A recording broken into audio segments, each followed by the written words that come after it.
इतना आसान नहीं होता है।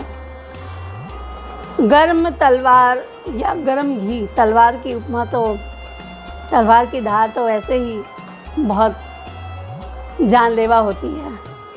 तो आज ये जो किताब है मेरे हाथ में, युगंधर,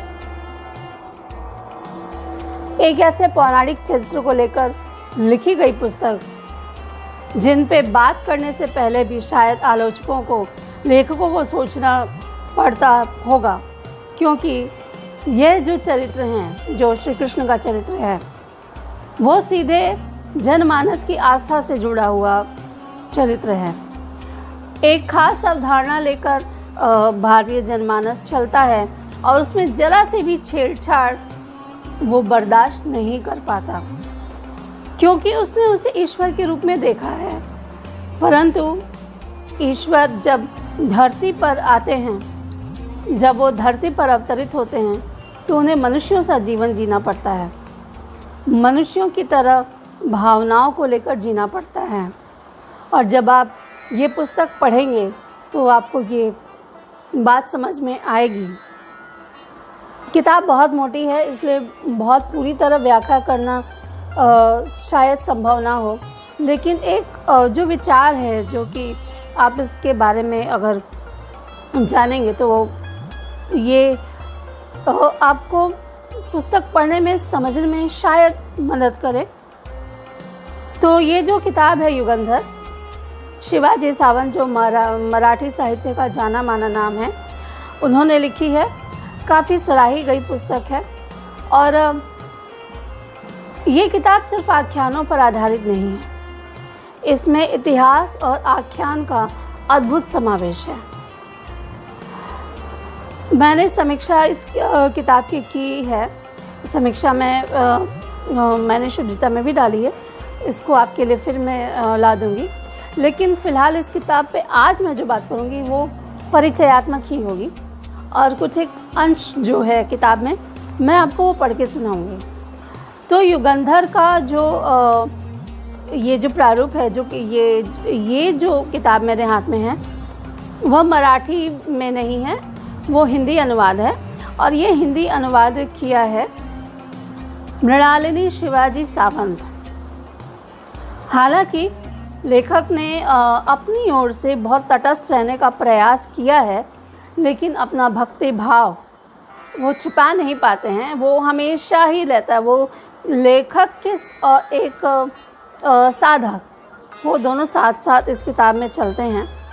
किताब का पहला संस्करण 2002 में आया था और अभी ये जो 17वां संस्करण है वो 2016 में आया है।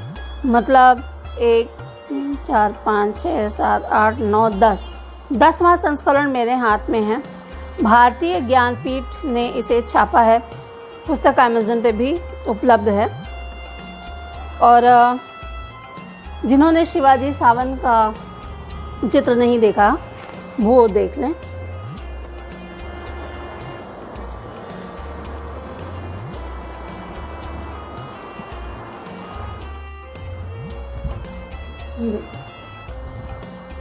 ये शिवाजी सावंत है।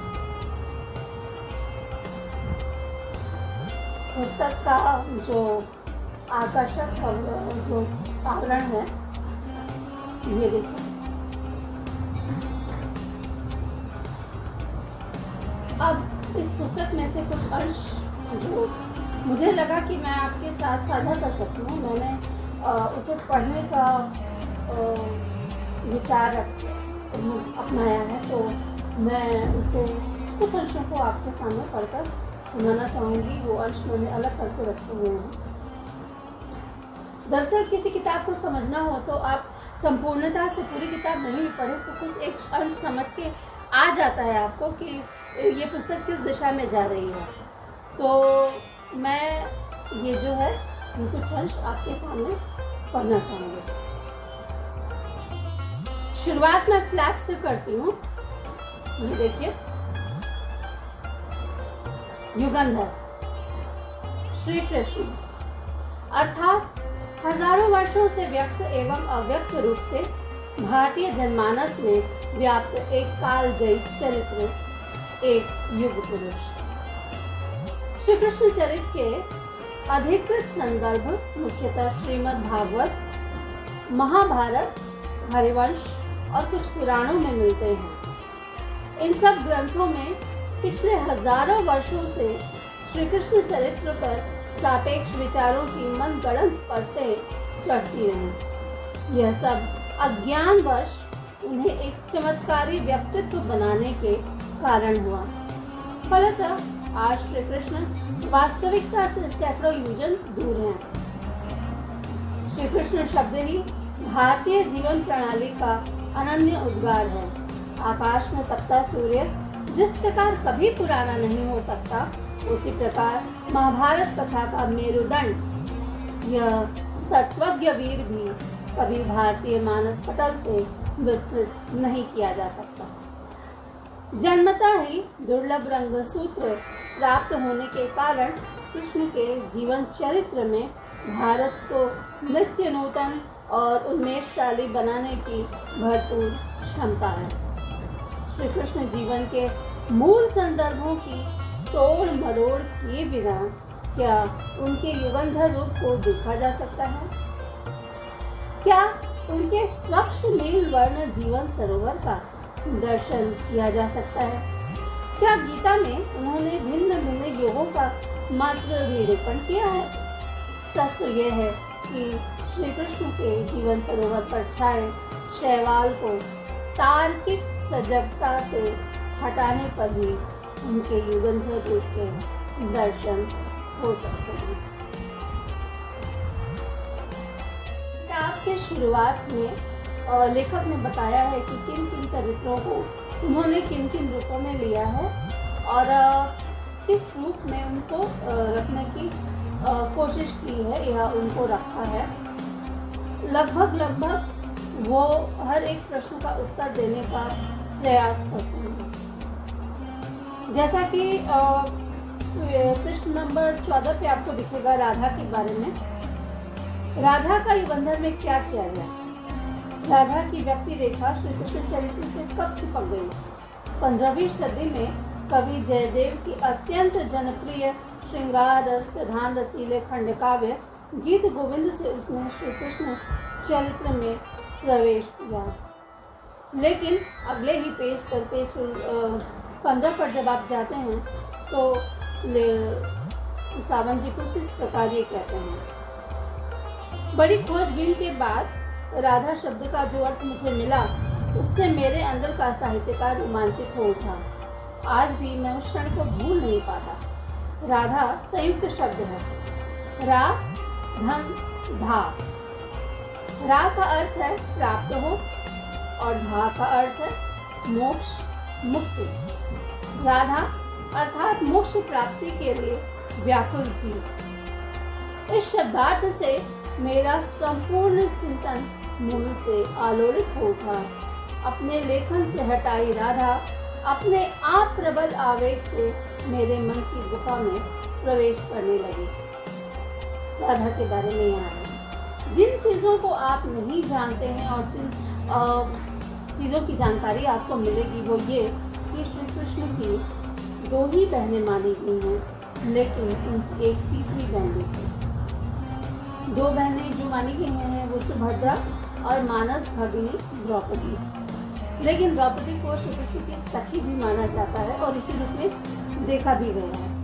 संभवतः यह आदर्शवादी अवधारणा रही होगी लेखक की, या उस जनमानस की आस्था से वो छेड़छाड़ नहीं करना चाहते होंगे, लेकिन उन्होंने इसमें भगनी के रूप में ही द्रौपदी को दिखाया गया है। जैसा कि मैंने पहले ही कहा कि समय के साथ देखने का नज़रिया बदल जाता है। मैथिली शरणगुप्त के समय में जो रहा होगा चरित्र चित्रण, वो आज नहीं होगा। आज उसमें आधुनिकता है। तो लेकिन सबसे अच्छी बात है कि इसमें उनकी जो तीसरी बहन है उनका जिक्र किया गया है,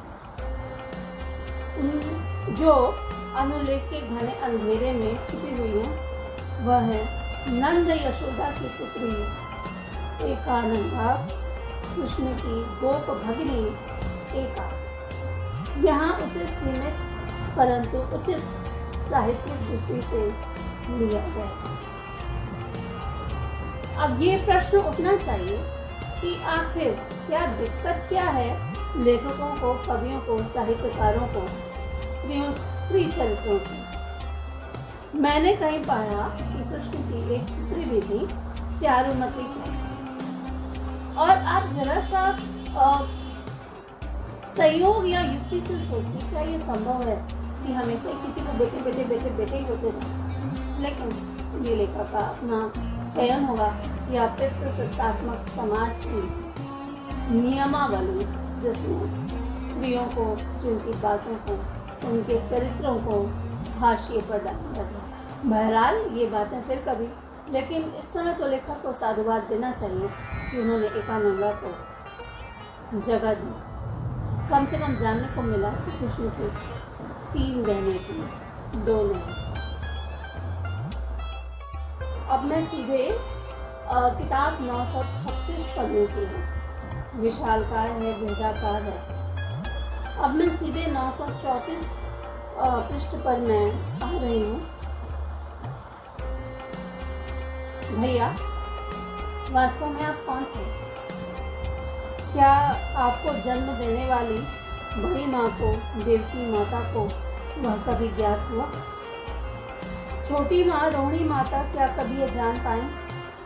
क्या कभी तात वसुदेव उसे समझ पाए? जीवन भर आपका साथ देने वाले बलराम भैया को क्या कभी उसका ज्ञान हुआ? आपके कहने के अनुसार आपको दूसरा जन्म देने वाले गुरुदेव सांदीपनी और आचार्य घोर अंगिरस क्या आपको कभी जान पाए? जिनको आपने जनतत्व का अधिकारी माना, वे पितामह भीष्म और दानवीर कौंतेय कर्ण आपको समझ पाए? आपका पालन पोषण कर आपको संस्कारों की देन देने वाले दादाजी चित्रसेन, यहाँ कृष्ण के दादाजी का नाम चित्रसेन है। इस किताब में आपको बहुत सारी नई बातें जानने को मिलेंगी। यशोदा माता और नंद बाबा को क्या आपकी पहचान मिल पाई?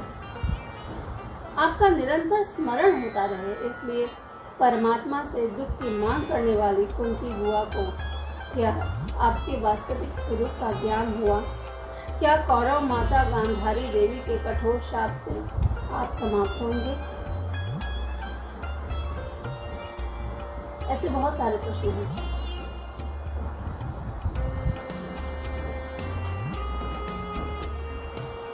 इस किताब को आपको पढ़ना चाहिए, लेकिन पढ़ते समय भक्ति भाव वाली दृष्टि को किनारे पर रखकर एक पाठक की तरह नहीं, एक ऐसे मनुष्य की तरह इस किताब को पढ़ने की कोशिश कीजिए जिनसे कृष्ण सचमुच बात कर रहे हैं, ये भाव आए। भक्ति भाव में बहुत सी चीजें पीछे छूट जाती हैं। बहरहाल आज के लिए बस इतना ही। अगली किताब के साथ सुषमा कनुप्रिया फिर हाजिर होगी आपके साथ। शुभ सृजन नेटवर्क 2019 @gmail.com पर आप हमें समीक्षा और वीडियो समीक्षा भेज सकते हैं। अगर आप अमेज़न से किताबें खरीदते हैं या कहीं से भी खरीदते हैं तो हमें अपनी जो प्रतिक्रिया है वो देना मत भूलिएगा। आज का वीडियो अगर पसंद आया तो कृपया लाइक करें, पसंद करें, साझा करें, करते रहें।